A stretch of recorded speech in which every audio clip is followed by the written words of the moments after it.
Hi, everyone. Welcome to the Leadership Book of the Month, number 40. Number 40, can you believe that?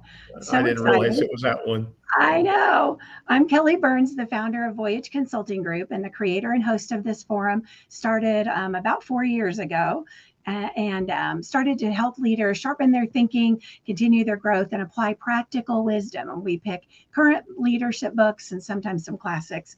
And I'm joined every time by most of the times by Bret Getzel. And then today we're so lucky to have the author of today's book, Ann Latham, is here with us. So Ann, welcome back. Thank you. It's great to be back.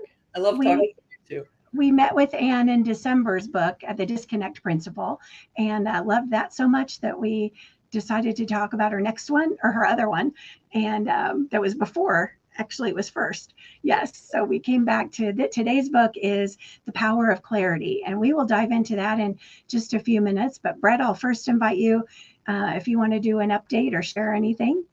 Yeah, sure. So, thank you everybody for joining today, whether you're listening live or whether you pick it up on the recording. But so glad to have a very loyal and faithful audience.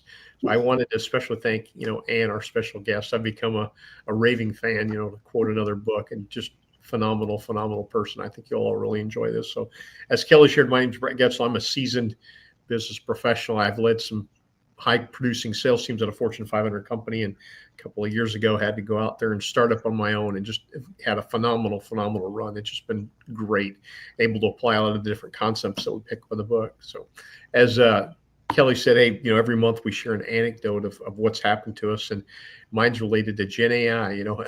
I make the comment all the time. I'm not an early adopter. I would be considered a fast follower at best. And I had a similar experience, and this is how you'll be able to relate to this. It wasn't that long ago that businesses didn't necessarily go to market based on data. We'd go out there based on a hunch or intuition or just, entrepreneurial spirit, whatever the case may be. And I sat in conference after conference and symposium after symposium and keynotes and presentations and all these things. And I would get on the plane, and fly home. And I was like, that was, 2-3 days of my life that I'll never get back. And I have no idea what those people were talking about. And I know that sounds silly that, how could that really, and I swear to goodness, that's exactly how I felt. And I finally came to the conclusion. I said, all these people can't be in this room for this reason, and they all don't get it. They probably get it, and I don't. They're not the problem, I am. And so I just committed to doubling down and figuring out, how to go to market with data, how to use data, how to be data centric in my decision making, my approach. And just through tons and tons of research and reading, I finally was able to kind of go from what I call the dark side to the light side. So what's the application? Here we are, kind of cutting edge in Gen AI, ChatGPT, Kronk, all these things are top of line with all the trade pubs and the wires and internet and all of that. And kind of the same thing, again, not an early adopter, definitely a fast follower. But in the last time since our last broadcast, I have definitely made the leap. So Kelly's written some books on this as well. So kudos to her for being out front of everybody and actually being an author in this category. But for those of you on the audience that maybe haven't made the leap, boy, I'm telling you, it is exciting. So get out there and play around with the ChatGPT, do some things on YouTube, do some research. But once the light bulb flips on, boy, I tell you what, you will definitely not go back. Yeah. And I do hope my book helps. Of course, I don't have one handy. It's called The Basics of Gen AI, and it's by Kelly Byrnes, and it's on Amazon. And there's a portal for it as well. But the whole purpose of it is to help leaders like you that are slower adapters, and give some confidence and reinforce the risks and some ways to mitigate those risks, and give some good instruction to help people get started and pick up the pace. So thanks for mentioning it. Yeah, you're very welcome. But yeah, chat and Gen AI, it is definitely where things are going. And I've been on a couple different web calls, really, some for investing and some for how to use it, some for best practices, all of the above. But yeah, it's just amazing how much of my time is being consumed by, optimizing all the benefits of Gen AI. Yeah, very well. We should talk about that next time, or when I'm coming up. Let's talk about that and some resources. Yeah, good call out. Yeah. And welcome back. As I mentioned before, we're so happy to have you. Do you want to share an update? Oh, dangerous, because I'm retired. So I've been having just a blast playing pickleball and traveling. I walked across England, coast to coast in May, and that Oh was my gosh. really fun through the Lake District and the moors and the dales. And heading to Colorado soon for more hiking. And then I'm going to spend a good part of the end of the year in Spain. And so in between times, I'm learning Spanish as hard and fast as I can. Wow. Lifelong learning, though. That's pretty good. Yeah, amazing.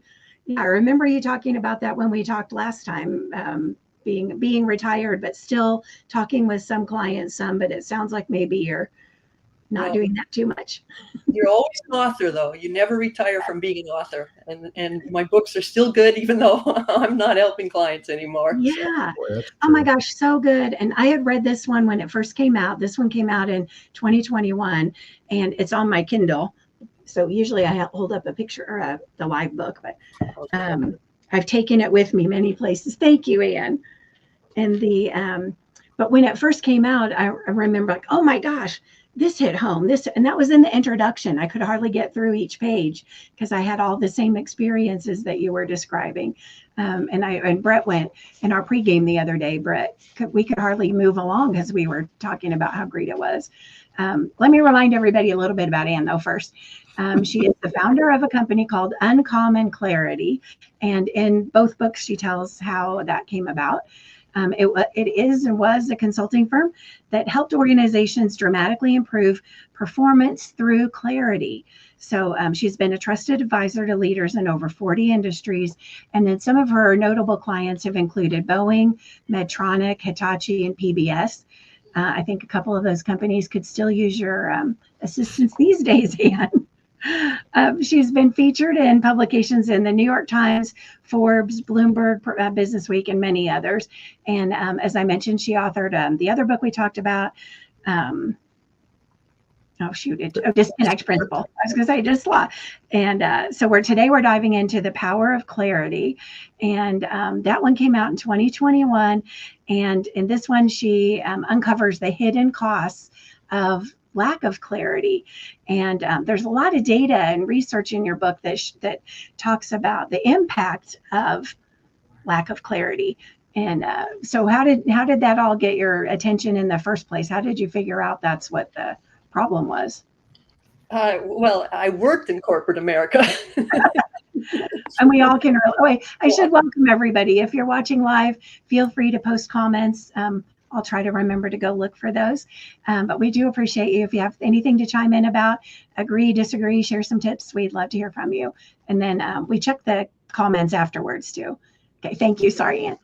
So yeah, I worked in corporate America, and I was as frustrated as anybody or more with how simply everything took longer than it should. Everything was slower. We spent all this time in meetings. We had, floods of email. We tortured each other by creating more email that we sent to each other. And it was just, everything seemed harder than it needed to be. So before I left corporate America, I asked my bosses and previous bosses and coworkers, what is it that I do unusually well that's most uncommon? And their answers, which were incredible and so thoughtful, all pointed to the fact that I create clarity. I help organizations and groups and people figure out just where they are and what's the essence, what's the kernel, what's the thing that's going to make a difference, and help them make good decisions and move forward. So it's like, wow, thank you for handing me my value proposition. Nice, right. Awesome.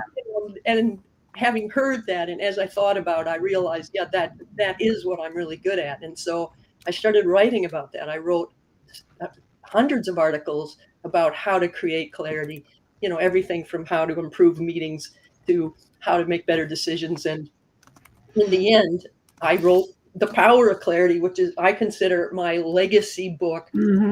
Everything in there, almost everything I know about how to create clarity. So yeah, it starts out explaining the cost of clarity and how really incredibly unclear we are. Yeah, it's so painful, and the way you share it really does hit home. So I'm going to just jump right to the last question we usually talk about, is if I recommend it. And I really do hope that professionals read it, because they'll feel a sense of like, oh, good, it's not just me. So maybe some relief, but also leaders need to read it because they'll get some more time back in their day in life. Brett, do you have some thoughts about it, the costs of it? Yeah, I mean, I wrote down when you think of a meeting, right? You go into either a one-on-one or a group meeting, and the discussion concludes with no clear action, no next steps, no ownership or a timeline. And then to your point, I think we're all guilty of that, even the best leaders. And I'm thinking of, this is targeted at maybe the average leader, but I got to believe even the best leaders, as Ann pointed out, she worked at some of the biggest and best companies in the country. I mean, they're all guilty of this at some point. And then you think about, you come together a week later and the leader sits down and calls a quorum of those same people that were together the week prior and give me an update. And they all look at each other, one to the left, one to the right, and no one's got any deliverables. And the leader walks out frustrated, disgruntled. And, do they blame the team or does he blame himself? And really the fact of the matter is you probably both have skin in the game because, Ann uses the term, and I've adopted it. It's part of my vernacular now, specificity. That's not a common word that a lot of people use, but I've thrown it out in meetings the last 2 months since I read the book.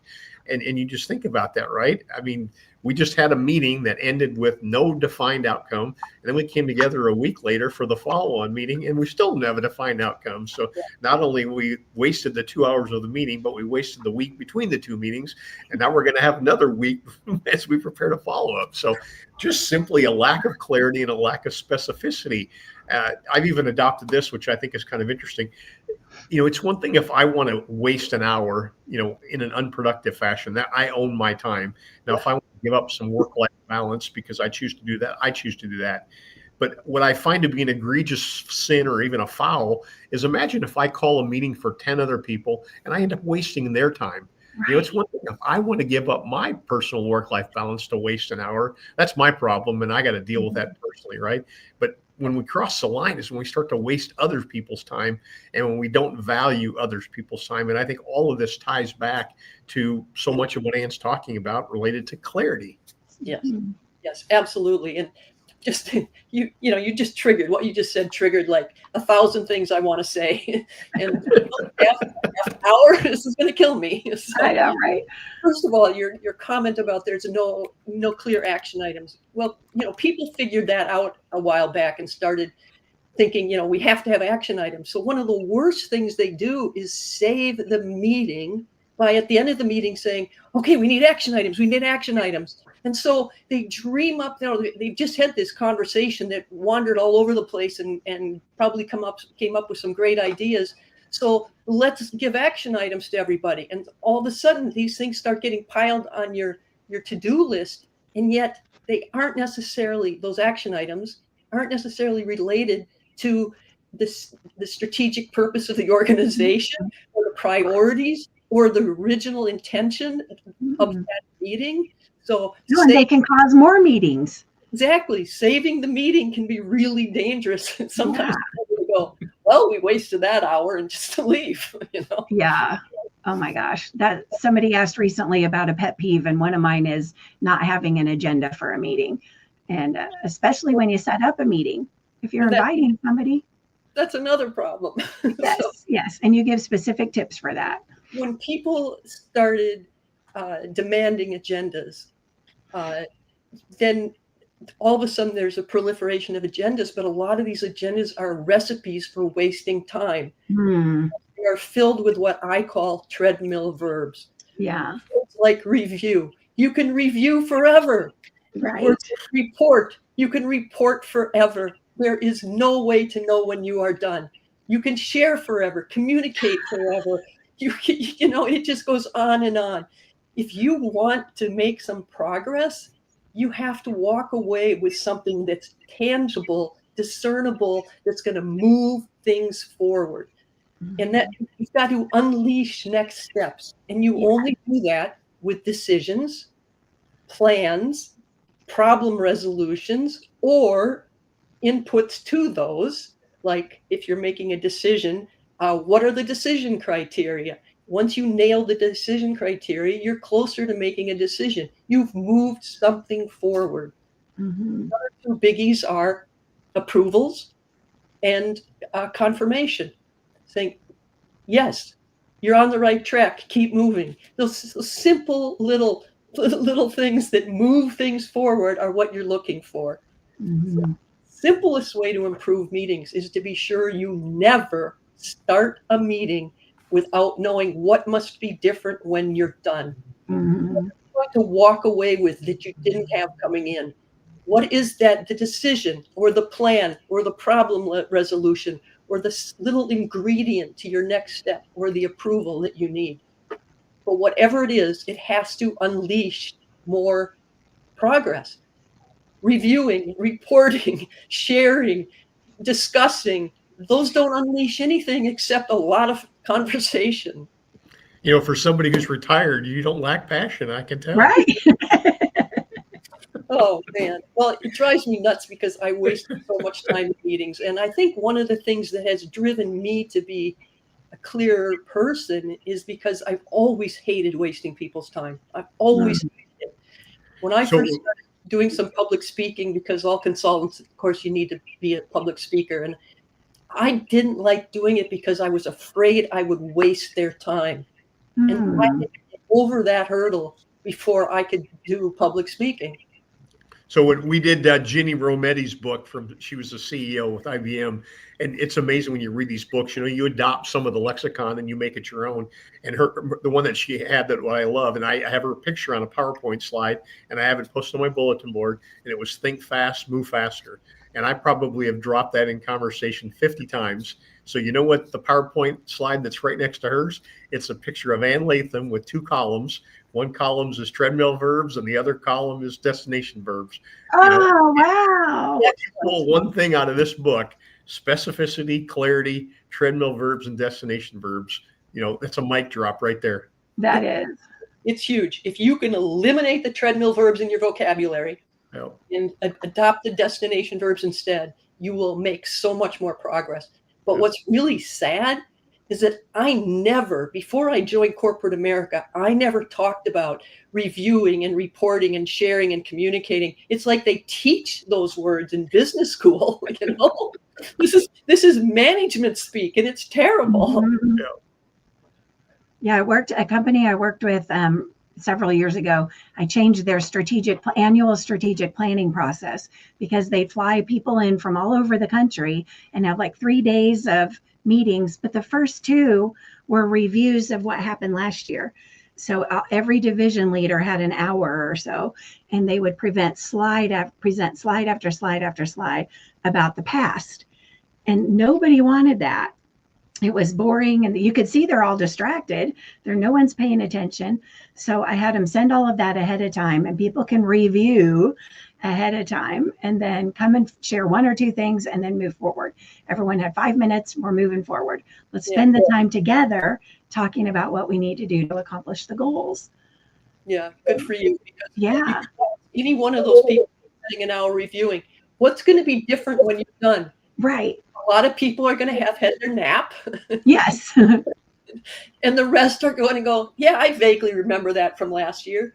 What does it accomplish? How does it move anything? Right. Or start talking about analyzing it when that's over. We need to, move forward. So that leads me to another thought for you, Ann, is progress versus activity. Oh, well, we just talked about a lot of activity, and treadmill verbs spawn activity. Treadmill verbs are invitations to talk, and a lot of other activities that you do are the akin, even if you're not talking. You know, you're sitting at your desk doing activities. An activity takes up time. Mm-hmm. The difference between that and outcomes is that you have a tangible, concrete something that moves things forwards, that unleashes next steps. So if you are writing something, the finished product is what counts, not the time you spent writing. If you are trying to make a decision, it's the decision that counts. It's not all of the time you spent talking about it. So, this kind of leads into my story. We don't have to go into it, but I talk about the 21 games people play with their to-do list. I was just thinking of that. So you put all these things on your to-do list that are activities that are easy to check off. It's like, read this, organize this. It's like none of them are worth anything. So you'd really have to focus on what is the outcome that will move things forward? What decisions do I need? What plan do I need? What lists do I need? What approvals do I need? And so if it's part of eliminating those treadmill verbs from your vocabulary and focusing on the destination verbs. It's something that moves things forward each step of the way. And I think you do a good job of reinforcing it's for our own work too, what we're doing at our own desks, and when we're leading teams or working on teams and leading others. But it's not only with others. We have bad habits on our own too.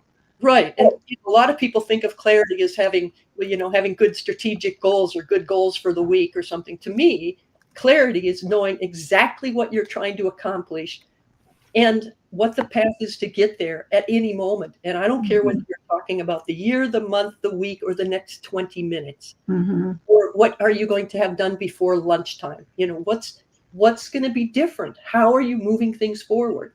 And that is the difference between making progress and just kind of wander. I talk about wandering in, wandering through, and not necessarily making any gains.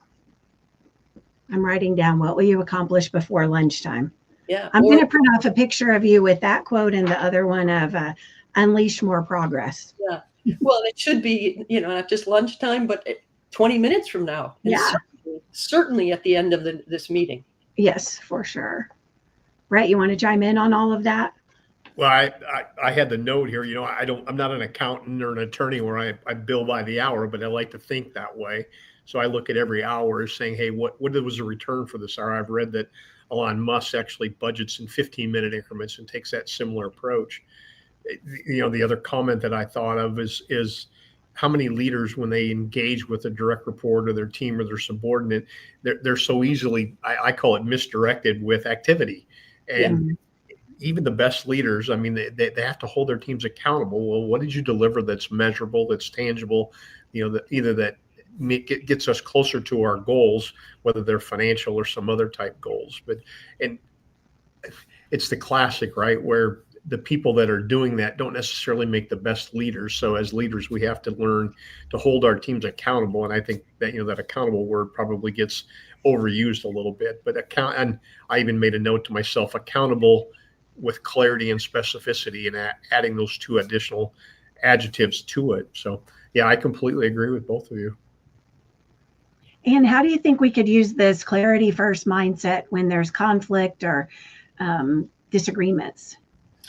Well, I talk a lot of, I talk about specificity, process clarity, and focus are the three components of clarity that help you move things forward. So if there's conflict or if there's crisis, the first thing is to be real clear about where are we? Very specifically, where are we? What's the situation? What just happened? What do we know? And focus on the facts, not your feelings, not your assumptions, but the facts. And then the second piece there is that process clarity. Okay, so what are the next steps? What do we have to do? And when you get down to that level of specificity, both about what you're trying to accomplish and the next step that's going to move you forward, you might not know all the steps, but what's the next step? And then what's the one after that? And if that level of clarity, you don't get bogged down into worrying or blaming or whatever else, that keeps people from really cutting to the chase and figuring out what they need to do next. Well, think about this. You use this term in your book, which I have adopted as well. You call it cruising with confidence. And if you think about that, you've got a leader who's got a team and they have a plan, and there may be 2 or 3 tenets to that objective or that plan. And let's just say, for example, that, hey, and I use this term right all the time, that all plans are wrong, some are better than others. But when the plan goes awry or it goes off the rails, the team looks to the leader for definition, for clarity, right, for specificity. And if I can repeat back to the team, again, cruising with confidence, what the plan is, I can really deliver a very confident message. And the antithesis of that, which is kind of my point here, is the old work harder, right? Do more of what wasn't working. I don't have a plan for you. I lack clarity. I lack specificity. but you know what? Let's just do more of what wasn't working, and we'll get there somehow, some way. And we're relying on, good fortune or luck, whatever term you want to use, in the hope that we're going to deliver the plan. And again, I've adopted that cruising with confidence, because as leaders, if I can articulate a meaningful, actionable plan that's got clarity, you know what? We all believe that that's probably going to deliver the objective. And I get away from this mindset of, just do more of what wasn't working before. Right. One of the best things managers and leaders can help people do is and to make them all better, and to be able to communicate what they're doing better, is to focus on that process clarity. What is the process? What is the next step? So when someone is struggling and you say, I like where you're going there, is like, where are we? What have we accomplished? What's next? And then what's your next step? How do you see pursuing this? And that method also helps people get away from micromanaging others, or the alternative, throwing something over the wall and just hoping they do it right. So as a good manager, you can go in there and say, okay, how do you see this shaking out? What do you see as the next steps? When do you think we should check in and talk about this again? So instead of saying, well, let's get back together on Monday, you say, at what step does it make sense for us to talk again? Where do you need help? Where do I need to talk to you to have the confidence that you're on the right trail? So if you think in terms of what are those steps, and where do you need to work together, and where can the person go off on their own, you can really help them stay really focused and help ensure that you are involved in the right places along the way. Does that make sense? Yeah, absolutely. That seems so simple when you say it. It really does. And yeah, why do we not do that? Well, because we were never taught to create clarity. Yeah. And we don't know how unclear we are. I spend a good part of the beginning of the book with examples of how unclear we are. And then one of the things I do there is talk about how we talk about clarity as if we are always just a little bit unclear. We're a little bit off. And with just a little nudge, we're all going to be clear. But I in the book, I give these examples of things that really waste time. And then I talk about, instead of talking about clarity as we, kind of this binary black and white, we are clear or we're not, I create a spectrum that goes from disclarity, which is complete lack of clarity, which is a term I coined because I got really tired of typing no clarity or lack of clarity, to uncommon clarity at the other end of the spectrum. And I chose that because I wanted people who think they are really clear to maybe think twice before they think they are uncommonly clear. So when you look at the next thing I do in the book is to look at the examples that were so costly and say, where do you see them on this scale from disclarity to uncommon clarity? And what happens is you realize that, oh my God, these aren't just a little bit unclear. This is clarity over and over again. They're way down there on the wrong end of the spectrum. And so we realize that our natural state is disclarity, not a little tiny nudge away from a point called clarity. We don't think of clarity on a spectrum. We don't have any kind of room to measure it. When I think about, if you're in a restaurant and the waiter brings you soup, you can say, oh, it's nice and hot, or, oh, that's really hot, or that's scalding, or you might say it's lukewarm, or, it's kind of cool, or it's downright cold. That's a spectrum, and we have words to talk about different places on the spectrum. Yeah. Clarity, we don't have any words. We just talk about, well, it's a little confusing. Well, it's very confusing. It's a little unclear. I don't really understand. There's no sense of scale to this. But if you start thinking in terms of this spectrum from disclarity to uncommon clarity, and you realize how much time we spend on the wrong end of that spectrum, you start appreciating more how important it is that we start focusing on how we think, how we break things down, how we get specificity, and how we can focus on process to move things forward. And I think those, when we assume things about other people, we assume that they've been, that they have experience in that, or that they learned the same things we did, or, you know, we're busy. So we just make assumptions about things. And that's, we just proceed. Oh, if they need anything, they'll let me know.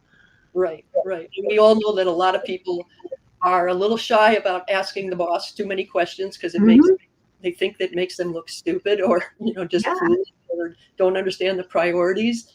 And we know that bosses tend to throw out, you know, I wouldn't say orders, but they send their people off to work on things with a huge lack of clarity, and wonder why there's problems. And they usually think it's because the person is incompetent, not because they gave the most vague request in the world.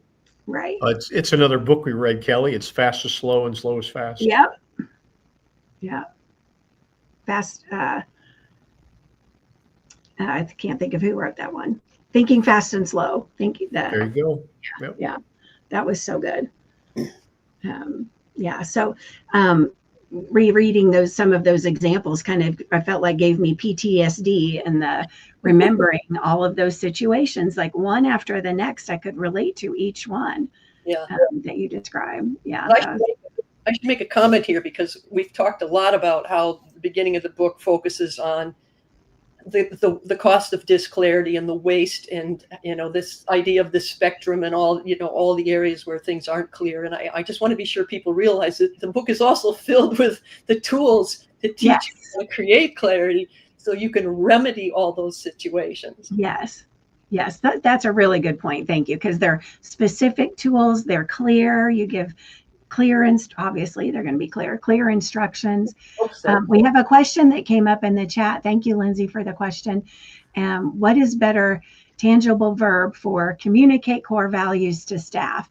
Do I need to break down into highlight core values in staff newsletter, give core values speech at a staff meeting?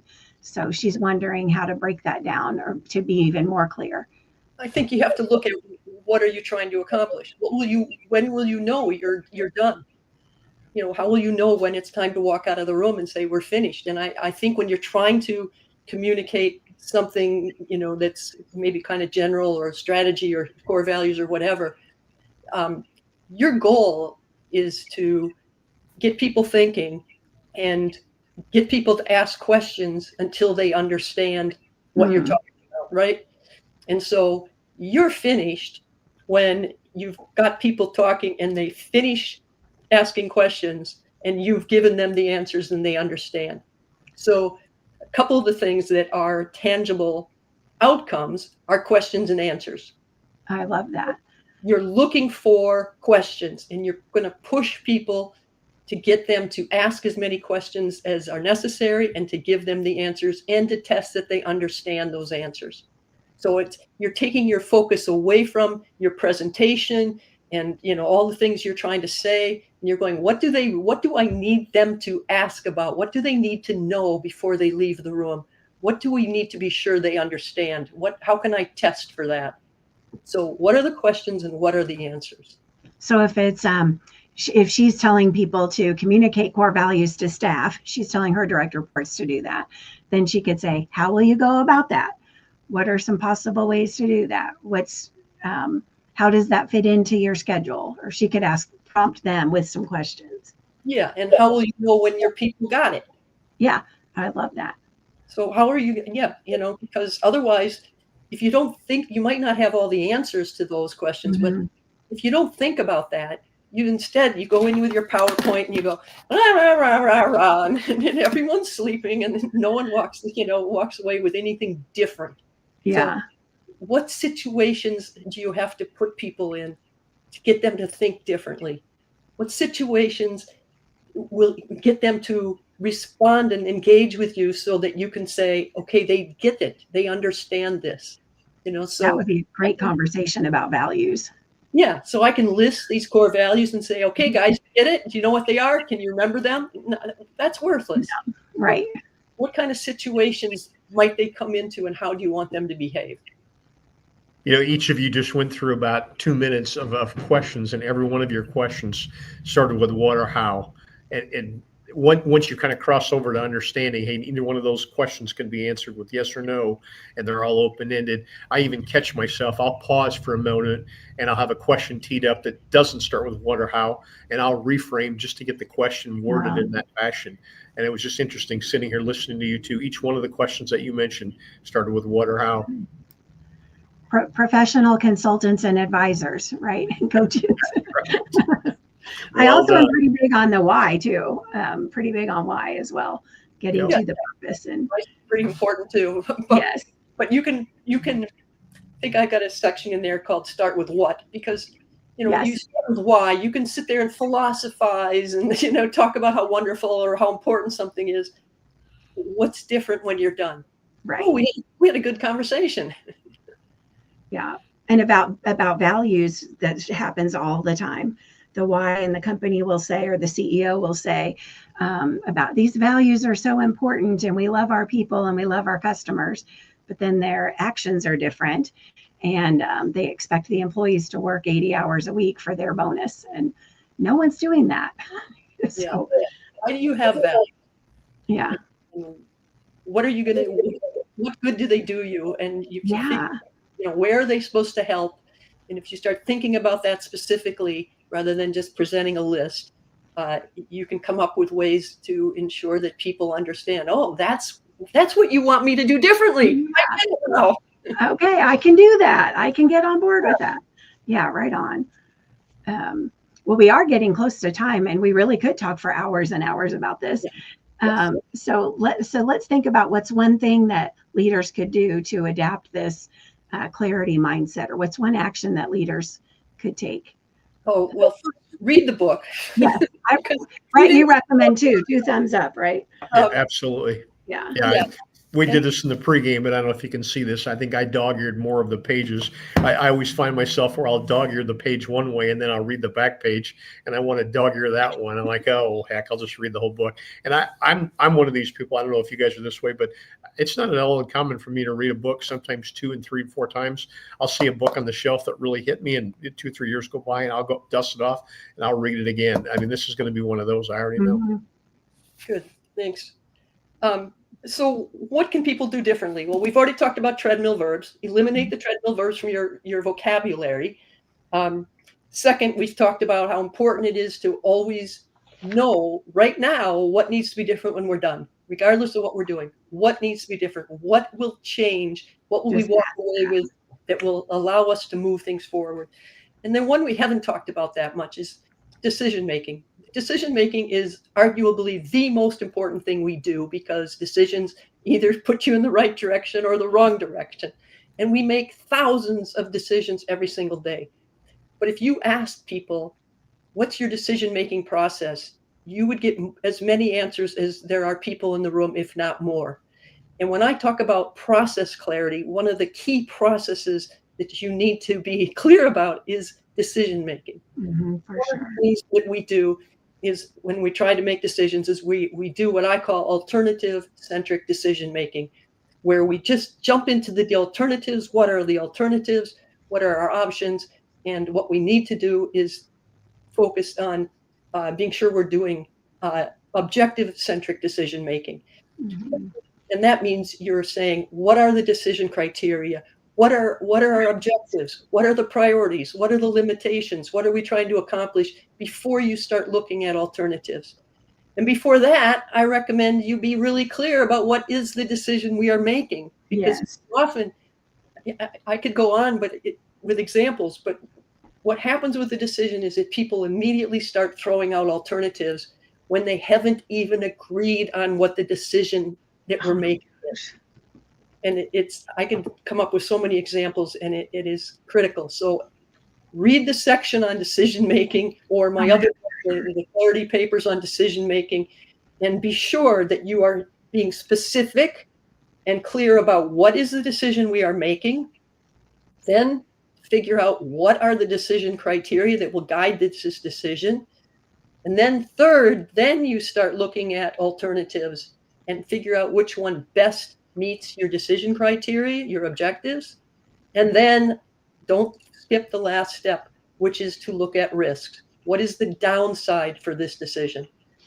For that alternative, I mean. So, you know, this is a really slam dunk, fast little course here in decision making, but you have to be good about decision making, good at decision making. You know, we waste so much time going around in circles, arguing, trying to shove decisions down people's throat, second guessing decisions. And if you just have a clear process and you ensure everyone knows what step we're on now. By the way, when people start arguing and disagreeing, it's usually because you did a bad job at the previous steps. So back up and get clarity each step of the way, and you will find that your decisions are better and they're faster and they're accepted more wholeheartedly by everyone involved. And then they have a chance for being executed the way that you need them to be as well.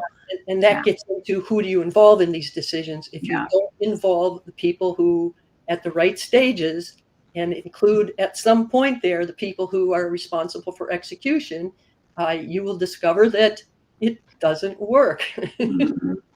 It doesn't. And then that creates more meetings, and people are going, they'll say yes in the meeting, but then they have all the conversations afterwards, and then there's more meetings, and